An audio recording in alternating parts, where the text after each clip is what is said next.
আসসালামু আলাইকুম ওয়া রাহমাতুল্লাহি ওয়া বারাকাতুহু। সুপ্রিয় শিক্ষার্থীবৃন্দ, রাজবাড়ী সরকারি কলেজের ব্যবসা শিক্ষা শাখার ছাত্রছাত্রীদের আমি আমার এক অনলাইন ক্লাস আমন্ত্রণ জানাচ্ছি। সুপ্রিয় শিক্ষার্থীবৃন্দ, আজ আমরা তোমাদের জন্য যে বিষয়টা উপস্থাপন করছি, ফিনান্স, ব্যাংকিং এবং বীমা প্রথম পত্রের স্বল্প মেয়াদী অর্থায়ন শর্ট টার্ম ফিন্যান্সিং এর কাম্য নগদের পরিমাণ নিয়ে আজ আমরা কথা বলবো। সুপ্রিয় শিক্ষার্থীবৃন্দ, আজ আমি তোমাদের জন্য যে বিষয়টা সামনে হাজির করেছি, একটা পাওয়ার পয়েন্টের মাধ্যমে আমরা এটা নিয়ে এখন তোমাদের সামনে হাজির হব। আমরা দেখছো আমরা পাওয়ার পয়েন্টে রেডি করছি। সুপ্রিয় শিক্ষার্থীবৃন্দ, তোমরা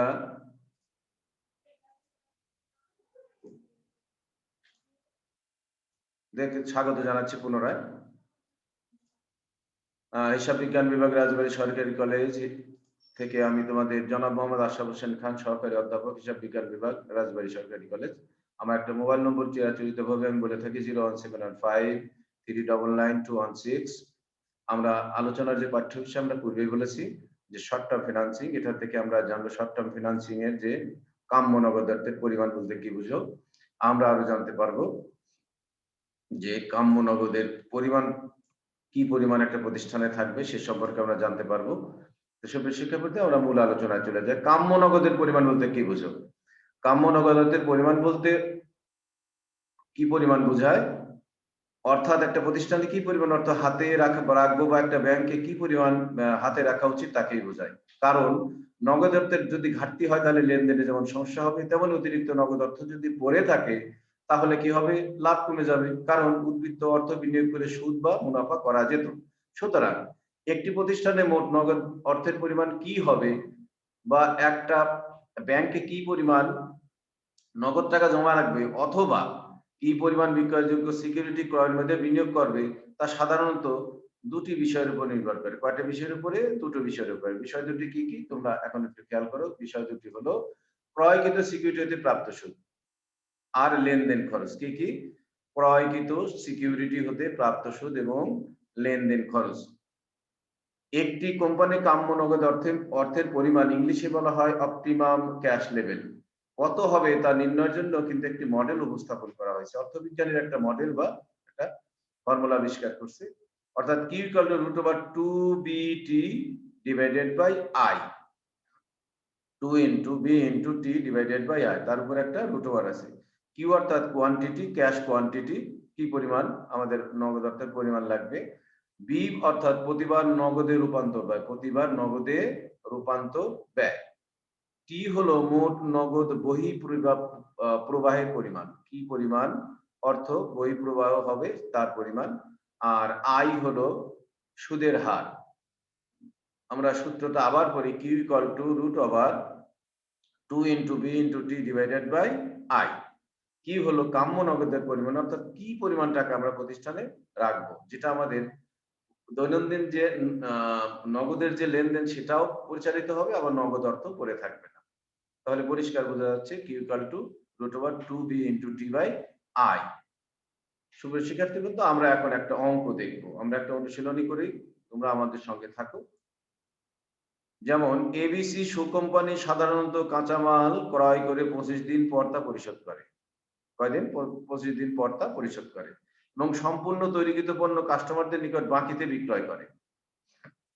সম্পূর্ণটাই বাকিতে বিক্রয় করার পরে তা কি করে, 65 দিন পর তা আদায় করে থাকে। আরো দেখা যায় কি, দেখা যায় যে মজুত পণ্যের গড় অবস্থানকাল এবং কাঁচামালকে উৎপাদিত পণ্যে রূপান্তর এবং বিক্রয় করতে সময় লাগে 80 দিন। তাহলে এটা গড় কাল, কিন্তু গড় অবস্থানকাল অর্থাৎ কাঁচামালকে যদি উৎপাদিত পণ্যে রূপান্তর এবং বিক্রয় করি তাহলে এটা কতদিন সময় লাগবে? আমাদের 80 দিন সময় লাগবে।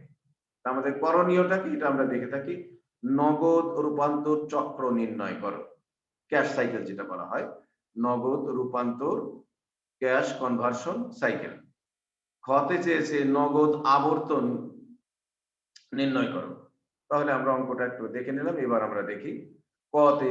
আমরা জানি নগদ রূপান্তরের একটা সূত্র কিন্তু আছে, নগদ রূপান্তরের সূত্র আছে। সূত্রটা কি, এটা তোমরা দেখতে পাচ্ছ, আমি কার্সর এখানে যেটা দেখতে পাচ্ছ, মজুত পণ্যের গড় অবস্থান কাল যোগ বাকি আদায়ের গড় সময় মাইনাস গড় পরিশোধ কাল। আমি আবার পড়ছি, মজুদ পণ্যের গড় অবস্থান কাল সাথে যোগ করব কত, বাকি আদায়ের গড় সময়, আর বিয়োগ করব কি, গড় পরিশোধ কাল। এখন দেখি আমাদের এই তিনটা যে অ্যামাউন্ট বা তিনটা যে উপাদান, এই উপাদানের মানগুলো আমাদের অঙ্কে দেওয়া আছে কিনা। আমরা কিন্তু অঙ্কে আগে পড়ে নিয়েছিলাম যে মজুদ পণ্যের গড় অবস্থান কাল দেওয়া আছে 80 দিন, গড় আদায় সময় হলো 65 দিন। কয়দিন? 65 দিন।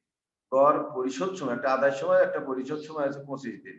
সুতরাং নগদ রূপান্তর চক্রে যদি আমি এখন এই সূত্রে মানটা নির্ণয় করি, তাহলে আমাদের কি দাঁড়ায়, 80 যোগ 65 মাইনাস 25 ইকুয়াল টু কয়দিন হয়, আমাদের 60 দিন হয়ে গেল।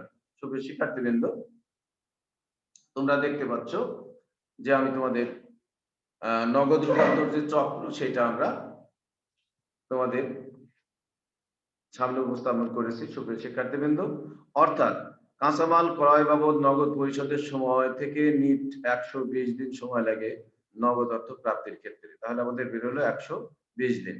তাহলে আমরা ক্রয়ের সমাধান কিন্তু পেরে গেছি। সূত্রটা আবার দেখো, মজুদ পণ্যের গড় অবস্থান কাল যোগ বাকি আদায়ের গড় সময় মাইনাস গড় পরিশোধ কাল।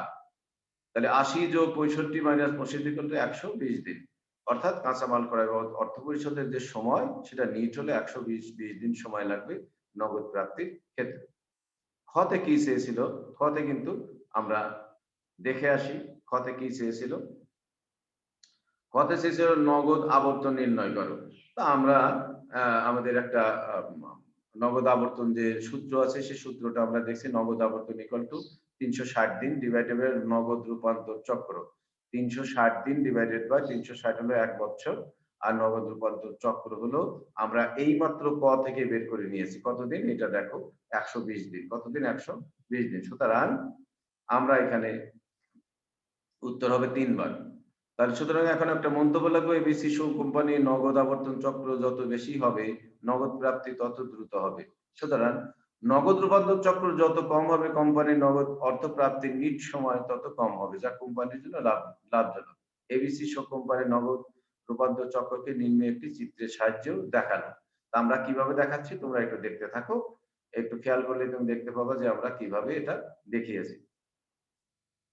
তাহলে আমরা কি দেখাচ্ছি, গড় অবস্থানকাল, মজুদ পণ্যের গড় অবস্থানকাল 80 দিন, চক্রটা এদিক গেল এবং এদিকেও গেল। এখানে হলো গড় আদায় সময়, গড় আদায় সময় 65 দিন এদিকেও এবং এদিকেও। আমরা মাঝে লিখছি নগদ রূপান্তর চক্র, আর নগদ রূপান্তর চক্র এদিকে, আর এদিকে গড় পরিশোধকাল 25 দিন, অর্থাৎ 25 দিন 65 দিন, আর মোট হলো এখানে 120 দিন। এটা 3 ভাগে ভাগ করছে, এইভাবে আমাদের চক্রাকারে পরিশোধিত হয়। আমাদের আরো কিছু উপাদান আমাদের নগদ চক্র উপস্থাপন করার সময় লাগে, কাঁচামাল ক্রয় এবং পদ্য হিসাব সৃষ্টি, কাঁচামাল ক্রয় বাবদ অর্থ পরিশোধ, নগদ প্রদান, প্রাপ্য বিল আদায়, নগদ প্রাপ্তি। তোমরা এই চক্রটা আমার যে বইটা আছে সেটাতে তোমরা দেখতে পাবা, মোহাম্মদ আশরাফ হোসেন খান নামে একটা বাজারে যে বইটা আছে তোমরা দেখতে পাবা, ফিনান্স ব্যাংকিং এবং বীমা প্রথম পত্র। সুপ্রিয় শিক্ষার্থীবৃন্দ, আমরা তোমাদের রাজবাড়ী সরকারি কলেজের ব্যবসা শিক্ষা শাখার শিক্ষার্থীদের জন্য ব্যাংকিং, ফিনান্স ব্যাংকিং এবং বীমার প্রথম পত্র, শর্ট টার্ম ফিনান্সে অর্থাৎ নগদ, কাম্য নগদ বা নগদ আবর্তন ইত্যাদি বিষয় সম্পর্কে আলোচনা করছি। আমরা চলে যাচ্ছি পরবর্তীতে, আর দেখি আমাদের এই পর্যায়ে কি রয়েছে। সুপ্রিয় শিক্ষার্থীবৃন্দ, তোমরা দেখতে পাচ্ছ স্কয়ার ফার্মাসিউটিক্যালস কোম্পানির বার্ষিক নগদ পরিবাহের পরিমাণ হলো 20 লক্ষ টাকা। কত টাকা? 20 লক্ষ টাকা। সিকিউরিটিকে বিক্রি করে নগদ অর্থে রূপান্তর করার ব্যয় 70 টাকা। সিকিউরিটি থেকে আয়ের হার হলো 10%। তাহলে আমরা তিনটা উপাদান পেলাম, বহি পরিবাহের পরিমাণ 20 লক্ষ টাকা, সিকিউরিটি বিক্রি করে নগদ অর্থে রূপান্তর ব্যয় 70 টাকা, এবং সিকিউরিটি থেকে আয়ের হার হলো 10% বা শতকরা হার 10। তাহলে আমরা এখন চেয়েছি কি, আমরা দেখি কাম্য নগদের পরিমাণ নির্ণয় করো। কতে কি চেয়েছে? কাম্য নগদের পরিমাণ নির্ণয় করো। খতে চেয়েছে গড় নগদের পরিমাণ নির্ণয় করো। গড় নগদের পরিমাণ নির্ণয় করো। গতে চেয়েছে সিকিউরিটি থেকে আয়ের হার 12% হলে কাম্য নগদের পরিমাণ কত হবে। তা আমরা করণীয়গুলো আমরা দেখতে পাচ্ছি। এবার আমরা চলে যাই, প্রয়োজনে আমরা অঙ্কটা আবার করে নেই। স্কয়ার ফার্মাসিউটিক্যাল কোম্পানি বার্ষিক নগদ বহিঃপরিবাহের পরিমাণ 20 লক্ষ টাকা। সিকিউরিটিকে যদি বিক্রি করে নগদ অর্থে রূপান্তর করে তাহলে যে ব্যয় হয় সেটা হয় 70 টাকা। আর সিকিউরিটি থেকে নিশ্চয় আমাদের একটা আয় আসবে, সে আয়টা হবে হলো কত পার্সেন্ট? 10%। সুতরাং আমরা উপাদান গুলো আমরা এখানে দেখলাম। করণীয় এবার দেখি কাম্য নগদের পরিমাণ নির্ণয় করো। তাহলে আমরা প্রথমটাই দেখি। আমরা আগে জানি কাম্য নগদের পরিমাণ সূত্র Q equal to root over 2b into T divided by I. Q equal to root over 2bt divided by I. এখন আমাদের যে উপাদানগুলো আছে মানগুলো আমরা দেখি কোথায় কোনটা কি অবস্থায় আছে। অঙ্কটা আমরা প্রয়োজন আবার করে আসি। নগদের বহি পরিমাণ 20 লক্ষ টাকা আছে। সিকিউরিটি হতে নগদ অর্থে রূপান্তর ব্যয় আছে 70 টাকা। সিকিউরিটি থেকে আয়ের হার আছে 10%। তাহলে আমরা এখানে করি এটা। নগদ বহির্ভূত 2 লক্ষ টাকা। তোমরা এখানে 2 লক্ষ না লিখে 2 দিয়ে শূন্য দিয়ে লেখো, তাহলে তোমাদের জন্য একটি ভালো হবে। তোমরা এটা খেয়াল করবা, যেহেতু আমাদের অঙ্কে এখানে দেখো 2 লক্ষ টাকায় দেখে দেখানো হয়েছে, তোমরা এখানে এই লক্ষ ভাষায় না লিখে অঙ্কে লিখে দিও, কথায় না লিখে।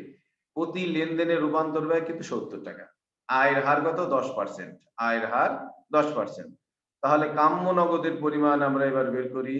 Q equal to quantity root over 2bt divided by I.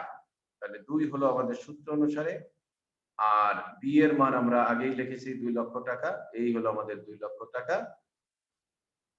আর প্রতি লেনদেনের রূপান্তর যে ব্যয়, সে ব্যয় আমরা লিখেছি হলো 70 টাকা। 10%, এই পার্সেন্টেজকে আমরা টাকায় রূপান্তর করব, কারণ আমাদের যেহেতু উপরে সমস্ত টাকা এখানে শতকরা হার।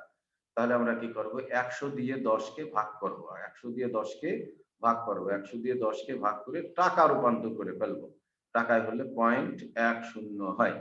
সুতরাং আমরা যদি এটা এখন ক্যালকুলেশন করি, তাহলে আমাদের উত্তর বেরোবে হলো 16,733 টাকা। 16,733 টাকা। এটা কিন্তু রুট ওভার আছে। তোমরা পরীক্ষার হলে যখন এই অঙ্কগুলো করবে, তখন অনেকেই কি করে শুধু 28 লক্ষ টাকা এরকম লিখে চলে আসে। রুট ওভারের কাজটা অনেক সময় খেয়াল থাকে না। তোমরা এই বিষয়ে একটু অবশ্যই সজাগ রাখবে। সুপ্রিয় শিক্ষার্থীবৃন্দ, এবার আমরা দেখব যে আমাদের যে প্রশ্নটা ছিল সেটা আমরা খতে কি ছিল?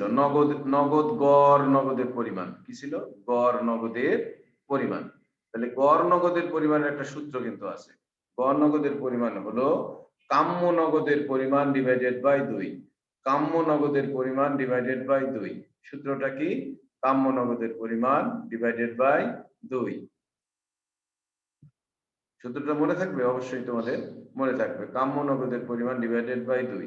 তাহলে 16,733। আমরা যে উত্তরটা এই মাত্র পেয়েছি, কোথা থেকে পেলাম?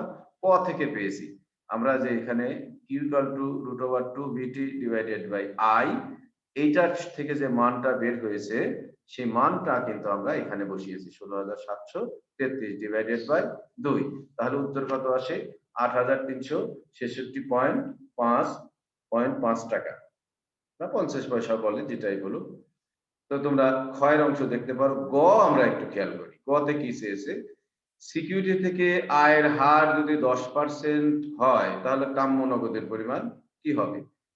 তাহলে আমরা আবার সেই নতুন করে অঙ্কটা করব। তোমরা কিন্তু এগুলো পাশে একটু ভালো করে লিখে নেবে। তাহলে কাম্য নগদের পরিমাণ আমাদের সূত্রটা জানি কি? Root over 2bt divided by I. 2bt divided by I. তাহলে এখানে আমরা 2 সূত্রে 2b এর মান আমাদের পূর্বেই দেওয়া ছিল 70 টাকা। t এর মান কি ছিল? তোমরা কতে দেখতে পাবা যে মোট নগদ বহিঃপ্রবাহ। মোট নগদ বহিঃপ্রবাহ এখানে কত ছিল? 2 লক্ষ টাকাই ছিল। তাহলে পরিবর্তন শুধু হয়েছে আই এর মান। আই কত ছিল? আই অর্থাৎ সুদের হার কত ছিল? 12%। তাহলে এই 12% যেহেতু, তাহলে কি করব? এটাকে টাকায় রূপান্তর করতে হবে। কিসে রূপান্তর করব? টাকায় রূপান্তর করব।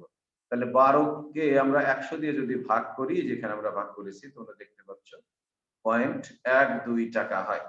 তাহলে আমরা মান বসালাম 2bt ডিভাইডেড বাই 0.12। তাহলে আমাদের যে মানটা বের হয়, সরি, সে মানের পরিমাণ দাঁড়ায় হলো 15,275 টাকা 25 পয়সা। সুতরাং এই যে উত্তরটা তোমরা দেখতে পাচ্ছ, সিকিউরিটি থেকে আয়ের 12% হলে কাম্য নগদের পরিমাণ হবে 15,275 2-5 টাকা। তাহলে আমরা এতক্ষণ কি নিয়ে কথা বলছিলাম তোমরা একটু খেয়াল করো যে আমরা কি নিয়ে কথা বললাম। আমরা একটু ব্যাকে যাই। শর্ট টার্ম ফিন্যান্সিং এর কাম্য নগদের পরিমাণ, কাম্য নগদের পরিমাণ সম্পর্কে আমরা আবারও একটু রিভাইজড করি যে একটা প্রতিষ্ঠানে কি পরিমাণ নগদ অর্থের পরিমাণ হাতে রাখবো সেটাই হলো আমাদের কাম্য নগদের পরিমাণ। এখন কি পরিমাণ রাখবো? কারণ যদি অতিরিক্ত রাখি তাহলে অতিরিক্ত অলস অর্থ পড়ে থাকলে আমাদের বিনিয়োগ থেকে বা যেকোনো পর্যায়ে যে মুনাফার হার থেকে কিন্তু আমরা কমে যাবো। অর্থাৎ লাভ কম হবে। কারণ অলস অর্থ পড়ে থাকবে। যত বিনিয়োগ করবো তত আমাদের আয় হবে। সেটা সুদে বিনিয়োগ হোক অথবা ব্যবসায় বিনিয়োগ হোক।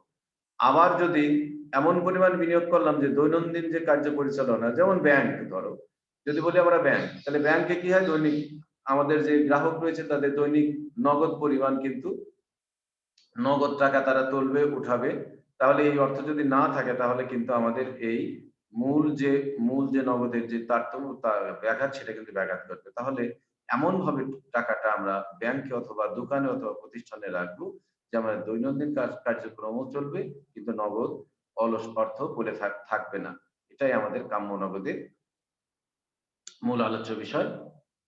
আর এই দুটো যখন করব তখন দুটো বিষয়কে মাথায় রেখে করব। সিকিউরিটি হতে প্রাপ্ত সুদ কি পরিমাণ আসতে পারে এবং লেনদেনের কি পরিমাণ খরচ হতে পারে। তা আমরা একটা সূত্র আমরা দেখছি, মডেল দেখছি, Q = 2 BT divided by I। Q হলো কোয়ান্টিটি বা কাম্য নগদের পরিমাণ, B হলো প্রতিবার নগদের রূপান্তর ব্যয়, আর T হলো নগদ প্রবাহের পরিমাণ, I হলো সুদের হার। এটা আমরা দেখতে পাচ্ছি। আমরা আরো কিছু নিয়ম কানুন দেখতে পাচ্ছি। নগদ রূপান্তর চক্র কাকে বলে সেটাও আমরা দেখতে পেলাম। আবার আমরা একটু রিভাইজ করি। মজুত পণ্যের গড় অবস্থানকাল যোগ বাকি আদায়ের গড় সময় ডিভাইডেড বাই গড় পরিশোধ কাল। এটা আমাদের সূত্রটা মনে রাখতে হবে। আমরা এখানে নগদ আবর্তন কাকে বলে? নগদ আবর্তন হলো 360 দিন বাই নগদ রূপান্তর চক্র। 360 দিন বাই নগদ রূপান্তর চক্র। আমরা একটা চক্রকে দেখেছি 3টা ভাগে ভাগ করছে ওরা। একটা হলো গড় পরিশোধ সময়, একটা হলো মজুত পণ্যের গড় অবস্থানকাল, আর একটা হলো গড় আদায়। সমস্ত মিলেই হলো আমাদের নগদ রূপান্তর হলো 120 দিন। এরকম একটা চক্র ওরা আমরা এখানে উপস্থাপন করেছি। আমরা এই অঙ্কে দেখেছিলাম যে কাম্য নগদের পরিমাণ কিভাবে বের করতে হয়। আরেকটা দেখেছিলাম গড় নগদের পরিমাণ কাকে বলে। গড় নগদের পরিমাণ হলো কাম্য নগদের পরিমাণ ডিভাইডেড বাই 2। কাম্য নগদের পরিমাণ ডিভাইডেড বাই 2।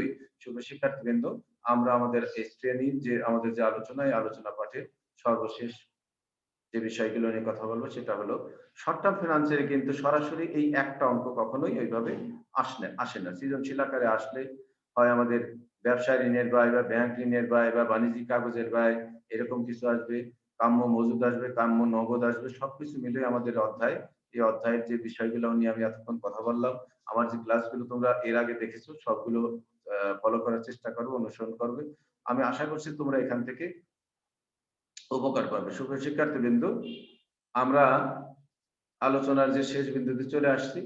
যেহেতু আমাদের এই প্যান্ডেমিক অবস্থায় সরাসরি ক্লাস নেওয়ার সুযোগগুলো নাই, অতএব তোমরা বাড়িতে থাকবে, নিজেদের হোমওয়ার্ক গুলো নিয়মিত করবে, আমাদের যে আলোচনাগুলো নিয়মিত শুনবে, স্বাস্থ্যবিধি মেনে চলবে, আর সামাজিক যে সুকর্মগুলো ওইটার সঙ্গে সম্পর্কিত হবে। কারণ আমাদের যে নেশা শ্রেণীর উপাদানগুলো ইদানিং কালে আমরা দেখছি রাত্রে জাগার একটা প্রবণতা বা অপ্রয়োজনীয় গেমিং যে সিস্টেম, এগুলো থেকে দূরে রাখা, ধর্মীয় কাজে অংশগ্রহণ করা, পারিবারিক যে আমাদের সম্পর্ক রয়েছে বাবা মা ভাই দাদা আত্মীয় স্বজন এদের সঙ্গে সুসম্পর্ক রাখা, সামাজিক যে অনাচারগুলো থেকে আমরা নিজেদের দূরে রাখবো। শুধু শিক্ষার্থী বন্ধু, পরবর্তীতে আমার আরো কিছু বিষয় নিয়ে হয়তো তোমাদের সঙ্গে কথা বলবো। আজকে আমরা এখানে শেষ করছি। আল্লাহ হাফেজ। আসসালামু আলাইকুম ওয়া রাহমাতুল্লাহি ওয়া বারাকাতুহু।